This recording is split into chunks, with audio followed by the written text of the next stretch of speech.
Com muita alegria, cumprimento a todos com a preciosa paz do Senhor Jesus. Amém.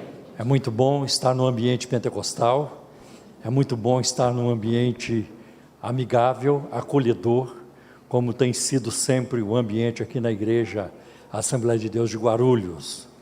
E eu quero nesta noite convidá-los para fazermos uma reflexão no livro de Atos dos Apóstolos, não no livro todo, mas no capítulo 12, não no capítulo todo, mas parte dele. Então eu vou tomar inicialmente o versículo 24.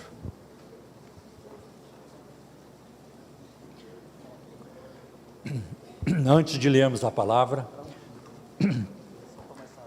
não, isso aí já virou batismo. Isso aí já é para batizar, não é para tomar, né? Antes de lermos a palavra, eu quero orar com vocês. Fala, Deus, cantemos. Fala, Deus, toca-me com brasas do altar. Fala, Deus, fala, Deus, sim, alegre atendo ao teu mandar. O Senhor da ceifa está chamando quem quer ir por mim a procurar.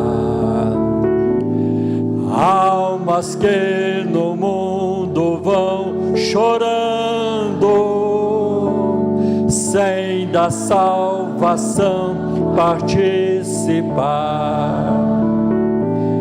Fala, Deus, fala, Deus, toca-me com brasas do altar. Fala, Deus, fala, Deus, sim, alegre atendo ao teu mandar. Sim, alegre atendo ao teu mandar. Só a última parte, obrigado. Amém. Não temos tempo para cantar o hino todo, mas eu quero começar com Atos capítulo 12, a partir do versículo 24. Uma igreja saudável vai olhar para a igreja de Atos dos Apóstolos. Eu creio que na história do cristianismo, ainda, embora não tenha sido uma igreja perfeita, e ela nunca foi, mas a igreja de Atos dos Apóstolos é o melhor modelo de igreja que nós temos.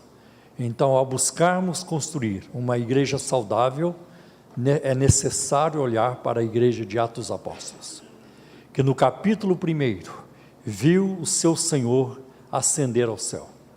No capítulo 2, experimentou a descida do Espírito Santo. No capítulo 3, vamos ver Pedro e João subindo a porta formosa do templo e o paralítico sendo curado. Portanto, uma igreja de poder sobrenatural. No capítulo 4, vemos a perseguição movida contra a igreja. No capítulo 5, vemos que se tratava de uma igreja séria, que não tolerava o pecado. Ananias e Safira foram punidos com a morte, porque mentiram ao Espírito Santo. No capítulo 6, é formado então o primeiro corpo diaconal. Os diáconos são nomeados pela primeira vez. No capítulo 7, um diácono cheio do Espírito Santo, Estevão, ele descreve o plano de Deus no Antigo Testamento. No capítulo 8, nós vemos o evangelho em Samaria, que tremenda bênção Deus operou ali através de Filipe, um outro diácono. No capítulo 9, Jesus busca o pregador dos gentios, um homem que odiava a igreja, e passou a escrever para a igreja, para a edificação da igreja. E no capítulo 10, nós vemos o avivamento na casa de Cornélio, coisa fantástica. Capítulo 11, os discípulos são pela primeira vez chamados cristãos. E no capítulo 12, nós vamos ver que Pedro está na prisão novamente, e como Deus agiu de forma sobrenatural para tirá-lo dali. Nós vamos ver que este texto descreve alguns aspectos da igreja primitiva, e um dos aspectos que mais se destaca é o crescimento da palavra de Deus. A palavra de Deus crescia, a palavra de Deus se espalhava, a palavra de Deus, ela tinha preeminência. E nós não oramos, né? Então nós vamos orar, porque eu falei para vocês que nós íamos orar, então vamos fazer uma pausa aqui para orar. Ó Senhor, rocha de Israel, é por causa do teu Espírito Santo e do teu Filho Jesus, por causa do seu sangue derramado na cruz, que nós estamos reunidos aqui esta noite. Fala a nós nesta noite, abra as Escrituras para nós, e abra também o nosso coração.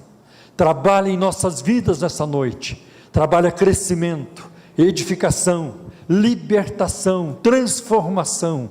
Trabalha em nós, Senhor, faz obras profundas em cada um de nós, que o arado da Tua palavra venha abrir sulcos, Senhor, nas nossas almas, nas nossas mentes, nos nossos corações, que a semente da Tua palavra caia em bom solo e venha produzir frutos que permaneçam para a vida eterna. Nós te pedimos, Senhor, me ajuda, ajuda-me, Senhor, e ajuda o Teu povo, em nome de Jesus, amém. Irmãos, quão importante que a palavra de Deus cresça, que ela cresça no coração e na vida dos crentes. A igreja evangélica brasileira está muito distante da palavra, cada vez mais distante. Nossos cultos estão muito vazios, nossos púlpitos muitos vazios da palavra de Deus, principalmente a mídia, em muitos lugares, e é preciso abrir espaço para a palavra de Deus. É muito perigoso num culto, quando o celular se torna mais importante do que o culto, ou se torna mais interessante do que o culto. O culto é o nosso momento de glorificar a Deus, o culto é feito para a glória de Deus. O culto não é feito para nos apresentarmos, o culto não é feito para um pregador vir aqui como eu, para ser bajulado, para receber bajulação, confete, elogio. O culto é feito para a glória de Deus. Este é o motivo principal de conhecermos a Cristo, de amarmos a Cristo, de expressar o nosso amor para com Ele, que haja edificação mútua, é verdade, mas o principal é a adoração e a glória ao Senhor. A palavra de Deus precisa crescer nos púlpitos das igrejas brasileiras, a palavra de Deus precisa crescer em todas as esferas da nossa nação, na grande mídia, no esporte, na educação, na indústria do entretenimento, na política. Não vamos nem falar de política, senão nós vamos chegar muito perto do inferno, então é melhor ficar longe, muito longe, vamos ficar longe. A palavra precisa crescer no mundo empresarial, no campo, na cidade, na família, em toda parte. A palavra de Deus precisa crescer no meu e no seu coração, ela precisa encontrar lugar em nós. Veja como a palavra de Deus crescia no livro de Atos. O livro de Atos, ele foi um movimento da palavra. Tem milagres, sim, tem tudo, mas tem a palavra de Deus. Todo o movimento do Espírito de Deus, ele é realizado através da palavra de Deus. E a palavra de Deus crescia como? Como é que essa igreja tornou-se uma igreja ideal, uma igreja saudável? Através da perseguição. No primeiro versículo do capítulo 12 diz que Herodes lançou mão de alguns para maltratá-los. Esse Herodes Agripa, muito hábil em tratar com os judeus, ele era neto de Herodes o Grande e descendente direto dos Macabeus, através da sua mãe Mariana. Ele foi educado em Roma, mas sorrateiramente, sutilmente conquistou a simpatia dos judeus por guardar a lei e as ordenanças judaicas, e por isso ele tornou-se muito popular. E para agradar os judeus, já havia mandado matar Tiago à espada. E quando percebeu que os judeus gostaram, tentou fazer o mesmo com Pedro. E isso foi feito durante a festa da Páscoa, um momento muito estratégico para ganhar o apoio dos judeus que estavam de visita em Jerusalém. Na Páscoa a cidade lotava de 15 mil pessoas para 200 mil pessoas, e Herodes queria agradar o maior número de pessoas possível. Foi um momento, irmãos, de dor, de luta, de treva para a igreja. Mas eu quero dizer para você que é em tal situação, é na luta, é na treva, é na escuridão, que o evangelho brilha mais ainda. As lutas nunca impediram a caminhada da igreja, a perseguição nunca impediu. Tem uma coisa que pode acabar conosco, tem uma coisa que pode impedir a nossa caminhada, só uma coisa, e se chama pecado. O inferno não nos resiste, Satanás não vai conseguir resistir. Nós temos o Senhor do nosso lado, e se nós vivermos uma vida santa, uma vida que agrada a Deus, nada poderá deter a nossa marcha, nada poderá deter. Irmãos, assim é também na nossa vida. Quando não sabemos mais o que fazer, Deus intervém, e foi isso que Deus fez com Pedro lá na prisão. Jesus já havia dito que nós teríamos aflições, é o que nós vemos, por exemplo, em Mateus capítulo 5, versículo de 11 a 12, bem-aventurados serão vocês, quando por minha causa os insultarem, os perseguirem, e levantarem todo tipo de calúnia contra vocês, alegrem-se e regozijem-se, porque grande é a sua recompensa nos céus, pois da mesma forma perseguiram os profetas que viveram antes de vocês. Como é que você e eu vamos esperar a vida boa hoje? Como é que você e eu só falamos o tempo todo de comer o melhor da terra, de possuir os melhores carros, de viver vida mansa e vida de banheira quente? Como é que nós podemos falar isso quando outros no passado, que viveram uma vida santa, uma vida agradável a Deus, passaram pela moenda, foram perseguidos? E hoje no mundo, enquanto eu estou aqui com vocês, cerca de 1.500 cristãos estão em containers na Eritreia, estão enfrentando o calor imenso durante o dia, o frio insuportável da noite, sendo torturados pelo simples fato de pregar a Bíblia, de ler a Bíblia, de falar a palavra de Deus. E um outro texto de Jesus, que nós vamos encontrar em João 16, 33, Jesus diz: eu lhes disse essas coisas, para que em mim vocês tenham paz. Neste mundo vocês terão aflições, contudo tende bom ânimo, eu venci o mundo. Eu venci o mundo.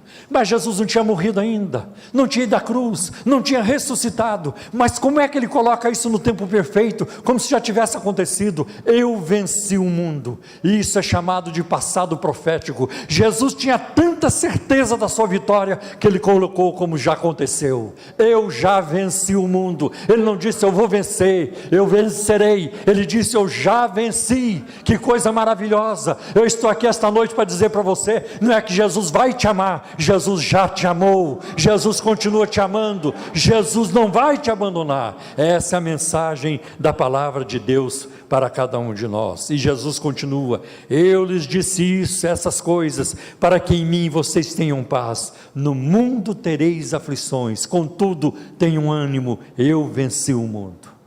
Pedro, meus irmãos, o apóstolo Pedro foi vigiado por um pelotão de 16 soldados que se revezavam em grupos de 4 durante as 4 vigílias da noite. E isso talvez, por que Pedro foi tão vigiado? Por que Pedro foi tão vigiado? Sabe por quê? Porque em Atos capítulo 5, versículo 19, ele estava preso, e um anjo foi lá e tirou Pedro da prisão. E a conversa entre eles é essa: cuidado com esse homem. Esse homem aí, ele consegue escapar. Ele já conseguiu antes, ninguém sabe como, mas ele conseguiu. Cuidado com esse homem, esse prisioneiro aí, ele é liso, ele não é fácil não. E puseram a guarda, reforçaram a guarda, para vigiar o apóstolo Pedro. Perda de tempo, querer voltar-se contra Deus, perda de tempo. Não existe inimigo pior do que Deus, porque se o diabo for teu inimigo, Deus te garante. Agora, se Deus for teu inimigo, quem vai garantir você? Não tem mais jeito. É o pior inimigo que alguém pode arranjar, é o próprio Deus. Mas Deus não está aqui para ser teu inimigo. Deus é Pai, Deus é amor. Deus está aqui para nos amar, nos atrair a Ele, para mudar a nossa vida, para ajudar você a parar de pecar, para ajudar você a parar de adulterar, a parar de mentir, para ajudar você a parar com tudo que não presta, para ajudar você a ser um crente fiel, um crente santo, um crente que teme a Deus, em toda forma de viver, no seu falar, na sua roupa, no seu vestir, na sua forma de se comportar, aqui na igreja, lá na fábrica, no shopping center, em toda parte. Deus quer ajudar você a sair de uma vida vazia, de uma vida de rotina, para uma vida sobrenatural, uma vida no Espírito Santo. Aleluia, eu creio nisso, glória a Deus. Veja que a igreja ideal, a igreja de Atos, era uma igreja regada pela oração, era uma igreja que orava. Olha o que diz no versículo 5, Pedro então ficou detido na prisão, mas a igreja orava intensamente a Deus por ele. Somos parte hoje de uma igreja que desaprendeu a orar. Eu sou de uma época que crente não podia ter televisão. Aqui alguns se lembram disso. Ou época boa. Não podia ter televisão. Eu tinha um toca-disco. Vou rodar os discos do Luiz de Carvalho, do Feliciano Amaral, e tem outros. Então a nossa diversão era a igreja. Nós não tínhamos outra diversão. Nós não assistimos, não tinha novela para competir com o culto. Os crentes estavam lá. E quando chegava feriadão, em vez da turma ir para a praia, tudo na igreja. Vai ter estudo bíblico, irmão. De manhã à tarde e o culto à noite. 3 dias de estudo bíblico. Essa era a nossa rotina. Havia lágrima, havia quebrantamento. Agora vocês vão, algum outro que vai dizer, o pastor abriu um museu. Como é bom lembrar de coisas boas. Jeremias escreve Lamentações, eu quero trazer a lembrança, aquilo que me dá esperança, quero lembrar daquilo que me dá esperança. E eu não estou aqui para pregar contra a televisão, não senhor, eu tenho 2 na minha casa, eu tenho 2 televisões, tenho 2 na minha casa, mas que era uma época em que os crentes tinham o seu tempo para Deus. Hoje, meu filho, a igreja enche no domingo, mas na reunião da oração durante a semana, onde estão os crentes? Oramos muito pouco, e precisamos investir na oração. Se precisamos, você precisa investir, eu preciso investir, senão a nossa vida espiritual não muda, e a nossa vida espiritual precisa mudar, a sua vida espiritual precisa mudar. Você precisa ter uma língua ungida, uma língua de fogo, lábios ungidos. Você precisa expulsar demônios, você precisa orar em línguas, você precisa receber o batismo com o Espírito Santo, você precisa entrar no cenáculo. Peça a Deus para nos mostrar o caminho de Pentecostes. Nós perdemos esse caminho. Nós agora estamos no caminho da festa, da celebração, é só festa daqui, festa dali. Não, a vida espiritual é mais profunda do que isso. O céu tem mais para nos dar, e se nós tivermos sede, e se nós clamarmos, e se nós nos submetermos à vontade de Deus, Ele vai abrir o céu sobre nós, Ele vai derramar a sua bênção, Ele vai agir na nossa vida. Aleluia, glória a Deus. A perseguição colocou a igreja de joelhos, e seria bom a gente não esperar pela aflição para dobrarmos nossos joelhos. Quando uma aflição aparece, quando uma luta aparece, a primeira coisa é ficar ligando para as pessoas. Liga para alguém, liga para outro, você pode me ajudar, você pode me socorrer. Quando ninguém pode, vamos falar com Jesus. Quando Jesus deveria ser o primeiro a ser buscado no momento da luta. A oração não precisa ser o último recurso na adversidade, mas ela deve ser o primeiro recurso. E dependendo dos problemas que surgem, as primeiras coisas em que pensamos são, a gente pensa no médico, pensa no advogado, ou pensa na Crefisa, para fazer um empréstimo, alguma coisa assim. Quando a primeira pessoa em quem temos que pensar é no Senhor Jesus, fonte da cura, fonte do milagre, fonte da nossa provisão. Esse é Jesus de Nazaré. Muita coisa se resolveria muito mais rapidamente em nossas vidas se orássemos mais. E Satanás consegue fazer muitos estragos na igreja, na família, em nossas vidas, por causa da falta de oração. A igreja de Atos, ela tinha paz no meio da tribulação. Olha o que diz o versículo 6: na noite anterior ao dia em que Herodes iria submetê-lo ao julgamento, Pedro estava dormindo entre dois soldados, preso com duas algemas. Uma só não bastava, não tinha, colocaram duas. E sentinelas montavam guarda à entrada do cárcere. Pedro sabia que Tiago já havia sido morto, e a convicção dele era essa: eu não vou escapar, eu não vou sair com vida daqui, não vai, chegou a hora, vai se cumprir a palavra do mestre, chegou a hora. E a gente vê isso acontecendo com o apóstolo Pedro. Mas o que acontece? Pedro é capaz de dormir num momento crítico como esse. Você dormiria? Eu duvido, eu não sei se eu dormiria. Se alguém dissesse para mim: você vai morrer amanhã, amanhã você vai ser executado. Ai, irmão, eu no mínimo passaria a noite toda em oração. Pedro foi dormir. Estou em paz, eu posso morrer, eu conheço meu Salvador, eu conheço meu Senhor, eu sei para onde eu vou. Ainda hoje de manhã eu falei isso na nossa igreja. Tem crente, irmão, que na hora de morrer estrebucha e fica apavorado, e fica numa gritaria: e agora, como é que eu faço? Aquele negócio todo, é falta de Jesus, é falta da palavra de Deus, porque se Jesus estiver em nós, a morte não será um terror, a morte é bem-vinda. Pode vir, morte, há muito tempo que eu estou preparado, me leva para junto daquele que morreu por mim, que me amou, estou pronto para ver a sua face. Que maravilha, que glória não será. Então nós vemos que Pedro é capaz de dormir num momento difícil como este. Enquanto a igreja orava, Pedro estava dormindo. A igreja, a palavra de Deus se espalhou no ambiente, de atuação sobrenatural.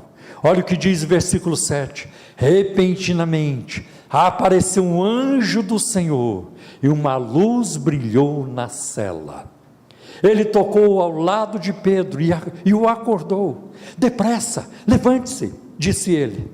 Então as algemas caíram dos punhos de Pedro. Observemos, em primeiro lugar, a presença do anjo. Onde tem anjo, Deus está por trás, porque eles são ministros de Deus, para ministrar aqueles que hão de herdar a salvação. O anjo tocou em Pedro, coisa tremenda. Não foi só a voz do anjo, foi um toque do anjo também. O anjo tocou em Pedro. Pedro acordou. Imagine se Pedro não acordasse. Pedro acordou. Se ele quisesse dormir, virasse para o outro lado: agora não, estou com sono. Pedro não fez isso, não.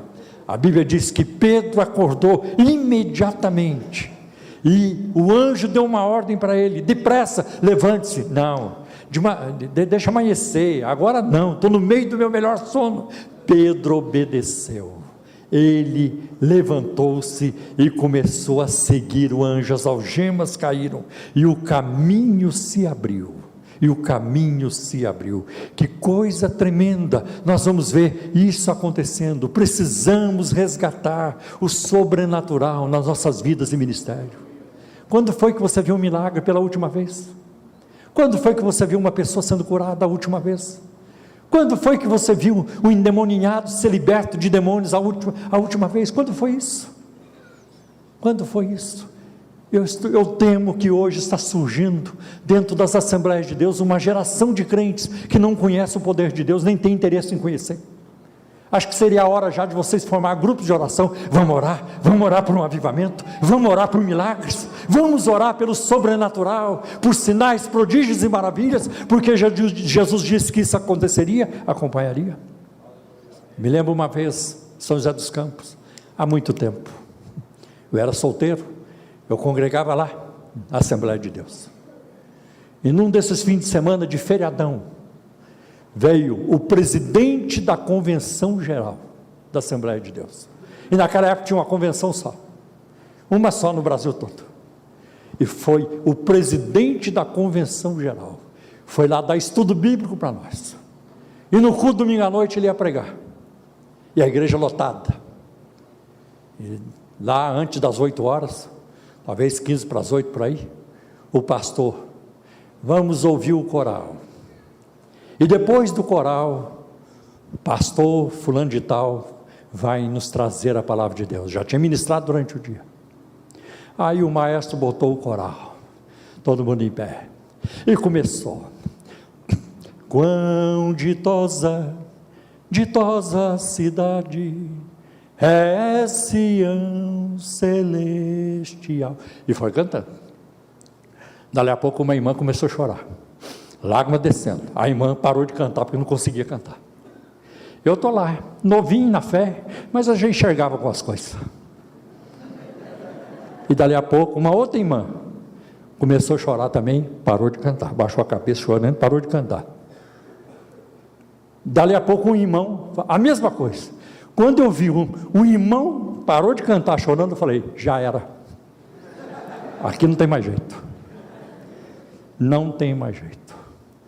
O pastor, o presidente da Convenção Geral da Assembleia de Deus aquela noite, nem cumprimentou a igreja com a paz do Senhor. Nem cumprimentou. E a igreja programou aquilo? Por acaso a igreja combinou? Nós vamos fazer um negócio aqui para ele não pregar hoje à noite. Como é que você traz o homem lá de Manaus? Agora vocês sabem quem é, o pastor Alcibiades Vasconcelos. Como é que você traz o pastor presidente da convenção para ele não pregar? Nem a paz do Senhor ele deu. Foi um avivamento, foi um derramamento do Espírito, e foram muitos batizados com o Espírito Santo.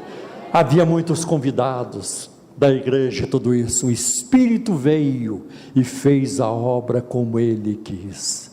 A gente precisa mover no sobrenatural. A gente precisa buscar isso. No ano passado, no ano de 2016, ouvi essa informação esses dias. Mais de 1,5 milhão de muçulmanos se converteram a Cristo. Eu oro pelos muçulmanos constantemente, orando pela salvação deles. Não sou só eu que orando, tem muita gente orando. Deus está respondendo. Sabe o que aconteceu numa mesquita na Malásia? Ouvi esse relato há poucos dias. Uma muçulmana, ela viu Jesus dentro da mesquita. Jesus apareceu para ela dizendo: eu sou Jesus, e você tem que me seguir. Eu sou Deus, você tem que me seguir. E ela então largou, parou de ir para a mesquita e foi para a igreja. E as autoridades não aceitam, eles não aceitaram isso, e foram atrás dela. Por que você fez isso? Porque Jesus apareceu para mim, e Ele falou que Ele é Deus, que Ele é o caminho, e que eu tinha que segui-lo. Não foi Jesus que apareceu para você, foi um demônio que apareceu para você. Mas aí a notícia subiu para as instâncias superiores, para os teólogos muçulmanos, para as autoridades mais elevadas, e virou uma discussão entre eles, e eles chegaram à conclusão do seguinte: não foi demônio, porque Alá não deixaria um demônio entrar na mesquita, foi Jesus mesmo. Aí chamaram a mulher e disseram: vai viver a sua fé, e não a perseguiram. Deus é grande, você precisa desejar, deseje, busque os dons do Espírito, busque uma vida de poder, de sobrenatural. Eu quero viver isso.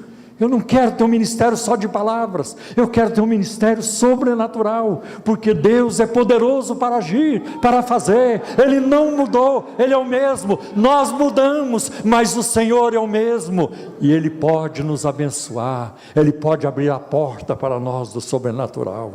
Como a igreja precisa mover nisso. Nós vamos ver que a palavra de Deus, essa igreja de Atos, ela funcionava num ambiente de perplexidade, de alvoroço. Olha o que diz o versículo 18: de manhã não foi pequeno o alvoroço entre os soldados, quanto ao que tinha acontecido a Pedro. Imagina, o prisioneiro escapou. Como é que pode isso? Como é que ele escapou? Quem soltou? Não tinha ninguém que soltasse, mas eles não sabiam explicar. Foi uma perplexidade.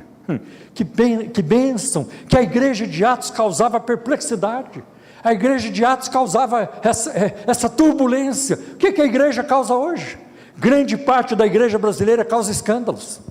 Grande parte da igreja brasileira faz comércio, faz comércio com a palavra de Deus, enche a igreja de bugigangas, estão vendendo bugigangas como se fossem bênção. É muito complicado. Quando eu vendo água do poço daqui, toalhinha dali, martelinho de cá, quando é rosa ungida, é tanta coisa que nada tem a ver com a verdade da palavra de Deus. A igreja de Atos não funcionava assim. Houve uma grande turbulência. As algemas de Pedro caíram, no versículo 7. As portas da prisão não foram arrombadas. Pode olhar as trancas, não tinha arrombamento, estava tudo intacto. Ninguém arrombou, nem de dentro para fora, nem de fora para dentro. Acho isso interessante, no versículo 10, a porta de ferro abriu-se automaticamente. Daí surgiu a ideia da porta automática, que hoje você encontra no shopping center e tudo isso. A pessoa chega perto e a porta já vai abrindo. Pedro já conhecia. Novidade para nós, mas o apóstolo Pedro já conhecia. Aleluia, Deus tem muito mais para contar para nós e para nos revelar com toda certeza. Herodes e os soldados e todos ficaram perplexos.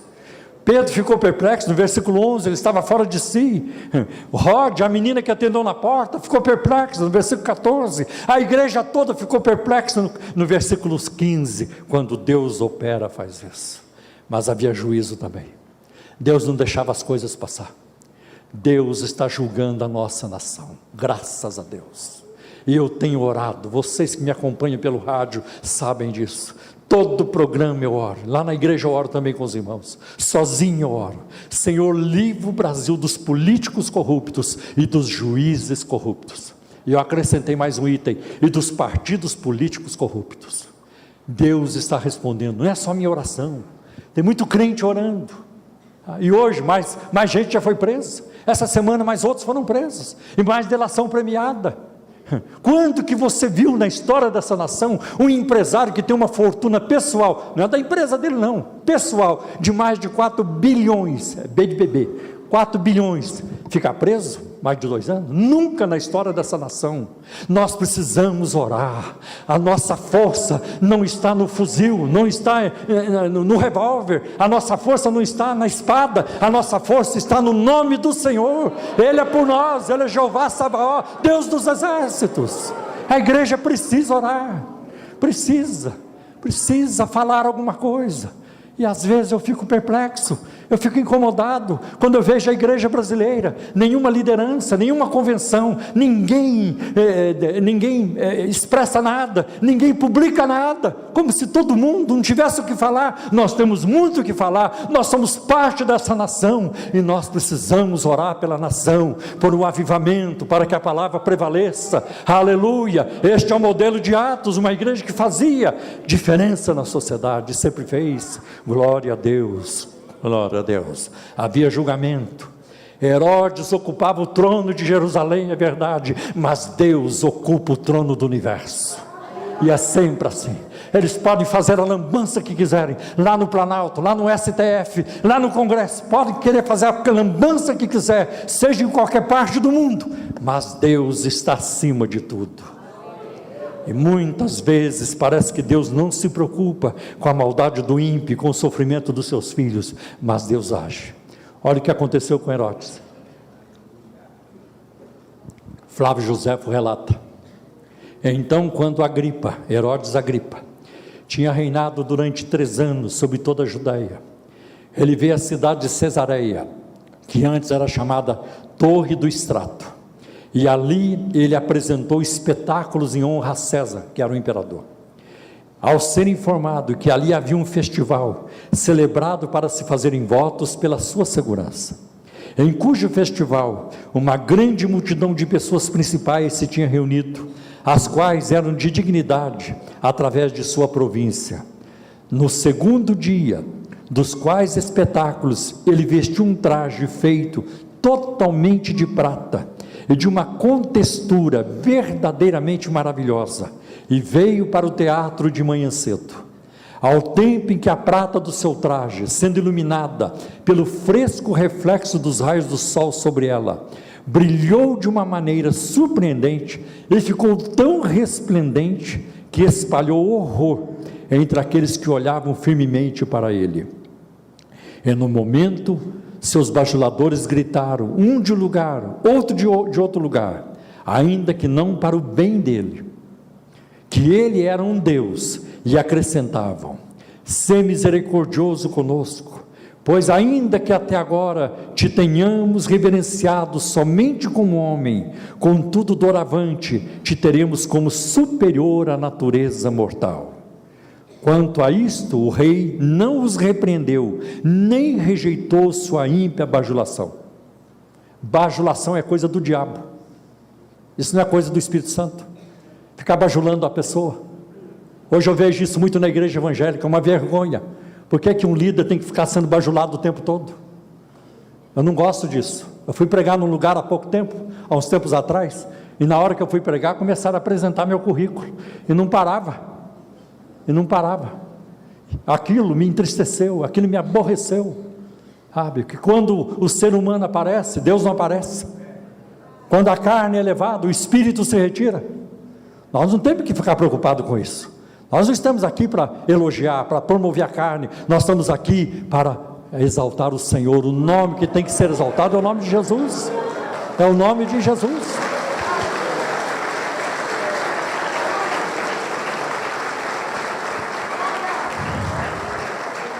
E falaram, quando terminaram, eu já estava muito triste com aquilo. Eu falei, interessante, o irmão não falou aquilo que é verdade sobre mim, ele não falou e deixou de fora, que eu sou um miserável pecador, alcançado pela graça de Deus, é isso que eu sou, né? Então a gente precisa tomar, hoje é muito comum isso, e ficam uma bajulação, um confete. Deus nos livre disso, mas vamos em frente. E o Herodes aqui também não repreendeu não, tem muito espírito de Herodes por aí hoje. Quanto a isso, o rei não os repreendeu, nem rejeitou sua ímpia bajulação, mas estando ele presente, depois olhou para cima, viu uma coruja pousada numa corda sobre a sua cabeça, e imediatamente entendeu que este pássaro era mensageiro de más notícias, como tinha sido antes mensageiro de boas notícias, e caiu na mais profunda tristeza. Uma dor severa também apareceu no seu abdômen, e começou de maneira muito violenta. Ele, portanto, olhou para seus amigos e disse: eu, a quem chamais Deus, estou presentemente chamado a partir desta vida, enquanto a providência assim reprova as palavras mentirosas que vós agora mesmo me disseram, e eu, que por vós fui chamado imortal, tenho que ser imediatamente afastado depressa para a morte. Quando ele acabou de dizer isto, sua dor se tornou violenta. Desse modo ele foi carregado para dentro do palácio, e o rumor espalhou-se por toda parte, que ele certamente morreria dentro de pouco tempo. E quando ele tinha se esgotado muito pela dor no seu abdômen durante 5 dias, ele partiu desta vida. Primeiro diz, Herodes foi comido de bichos, porque não deu glória a Deus. Que perigo! Precisamos honrar a glória de Deus, precisamos tomar cuidado com isso. Eu quero aqui passar para vocês o comentário de um autor chamado Adit Fernando, sobre a perseguição religiosa que aconteceu no Sri Lanka há tempos atrás, e os seus diferentes resultados. Primeiro resultado, Deus de forma sobrenatural livrou alguns da morte e da destruição de suas propriedades. Segundo, outros sofreram perdas materiais, mas resolveram glorificar a Deus em meio às perdas e às lutas. Terceiro resultado, outros sofreram perdas e se tornaram amargos, finalmente se afastando de Deus. E teve aqueles que fracassaram no testemunho, a fim de evitar a perseguição. Outros crentes mundanos foram sacudidos, reconheceram os seus pecados e voltaram-se totalmente para Jesus durante a perseguição. Você vê diferentes reações para a mesma circunstância. E eu quero aqui dizer o seguinte: confie em Deus. Confie em Deus o tempo todo. Se você está buscando algo de Deus, continue, espere em Deus. Tudo tem o seu tempo. Bênção adiada não significa bênção cancelada. No momento certo, Deus vai agir. Se cremos que Deus é soberano e Ele controla o mundo, nossas vidas e tudo, podemos confiar que Ele sabe o que faz, mesmo que não entendamos. Por quê, Senhor? Por quê? Não, você não precisa se preocupar com isso. Deus sabe por quê. Oremos com fé e com firme desejo de que sua vontade seja feita. Vamos crer no sobrenatural. Jesus Cristo é o mesmo ontem, hoje e eternamente. Aquele que abriu os olhos de Bartimeu, que tirou Lázaro do túmulo 4 dias depois de morto, aquele que multiplicou pães, caminhou sobre as águas, Ele continua conosco. A Assembleia de Deus tem uma herança, a herança pentecostal, e essa não pode se perder. A Assembleia de Deus tem uma herança, a herança da santificação. Foi a primeira coisa que me causou impacto, quando eu fui informado de que eu devia deixar os meus pecados, se eu quisesse seguir a Cristo, e isso foi libertador para mim. A Assembleia de Deus tem uma história de sobrenatural, de dons espirituais, de batismo com o Espírito Santo, e infelizmente, em muitos lugares, a igreja já se perdeu, ela perdeu o rumo, e hoje está numa situação muito difícil. Então, que fique o alerta aqui de Deus para nós hoje, a permanecermos fiéis à palavra de Deus. Não tem outro caminho a não ser esse. Oremos com fé e com firme desejo de que a vontade de Deus seja feita na nossa vida. E outra, não há outro caminho senão o da obediência. Obedeça sempre a Deus, independente das circunstâncias. Esse é o caminho da vitória. Não há outro caminho para nós a não ser esse. Procure agradar a Deus em tudo, e você vai ver, nós veremos as bênçãos de Deus. Como eu anelo ver aqui no meio de vocês um derramamento do Espírito Santo. Não precisa ser através de mim, não, através de alguém aqui, através de um grupo de oração. Eu me lembro, quando eu estava em São José dos Campos, eu era um jovem, eu nem era líder de nada. Um dia chamei um rapaz, vamos orar. Chamei outro, formamos um grupo de meia dúzia, começamos a orar no escritório da Fininvest, lá no sábado à noite. De repente o grupo cresceu para 23, 25 jovens, não cabia mais nada no escritório da Fininvest, porque tinha um irmão que trabalhava lá. Então ele pediu lá para o dono, gerente, não pode vir, e sábado à noite a gente orava lá. Fomos para a casa do irmão, e aquela oração, ela já na casa, mais de 150 pessoas, e virou uma coisa na igreja incrível. Por 3 anos, todo o tempo que eu estive lá, antes de ir embora para os Estados Unidos, depois de todo o culto, não importava o culto que fosse, de oração durante a semana, culto de ensino, culto da ceia, culto domingo à noite, terminava o culto, ficava uma turma na igreja orando até 1h da manhã, a turma não conseguia ir embora. Isso durou por uns 3 anos, ninguém planejou, pastor não convocou ninguém, mas o Espírito Santo agiu. O Espírito Santo quer agir. Se Ele encontrar sede em nós, Ele virá e saciará a nossa sede. Amém, glória a Deus. Vamos curvar nossas cabeças, por favor. Quero perguntar se tem alguém no nosso meio hoje que não é crente em Jesus, mas quer receber o perdão do Senhor, quer receber salvação do Senhor, quer ser salvo por Jesus, quer colocar a sua confiança em Cristo para ser salvo e para ter vida eterna. Se tiver, nós queremos orar por você, e para orar por você precisamos saber se tem alguém. Dê um sinal com a sua mão, nós queremos orar por você. Se você quer vir a Cristo hoje, em qualquer lugar desse auditório, tem alguém? Pode levantar a sua mão, nós vamos orar por você. Tem alguém que está desviado e quer rededicar a sua vida ao Senhor, quer retomar a caminhada? Tem alguém? Queremos orar por você. Tem alguém? Amém, minha irmã. Amém, glória a Deus. Tem mais alguém? Pode levantar a sua mão, se tiver mais alguém. Minha irmã, e você que já certamente já conhece, pode vir aqui à frente. Nós queremos orar por você, pode vir aqui, não é vergonha não, e uma irmã vai vir com você, é bom que ela não venha só, Amém, amém. Pode vir mais de uma, não tem importância. Amém. Tem mais alguém? Queremos te ajudar, queremos orar por você. Sei que Deus falou com você hoje à noite. Amém. Convido a congregação para ficarmos em pé, por gentileza. Vamos orar. Estenda sua mão para cá.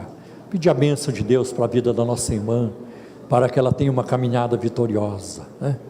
Pai, em nome do teu Filho Jesus, nós colocamos agora, Senhor, tua filha mais uma vez na palma de tuas mãos e pedimos que o Senhor firme os seus passos na verdade, na senda da justiça.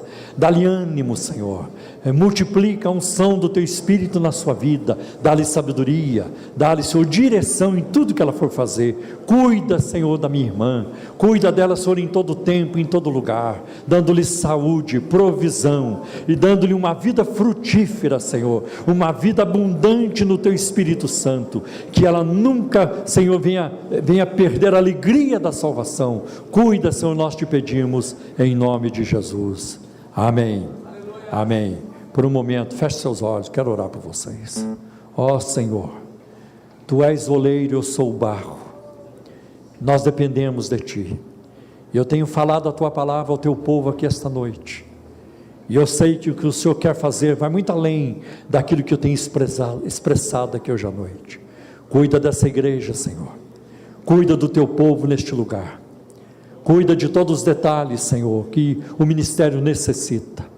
Livra este ministério de pressões externas, de influências, Senhor, negativas, nocivas, Senhor, à tua obra. Cuida, Senhor, da tua obra neste lugar. Cuida, Senhor, para que haja, Senhor, crescimento no conhecimento de ti, da tua palavra e na comunhão do teu Espírito. Envia um derramamento do teu Espírito para a tua igreja em Guarulhos. Envia um derramamento que venha, Senhor, resultar em santidade, em vida de oração, quebrantamento, batismo com o Espírito Santo, renovação nos dons espirituais e numa grande colheita de almas.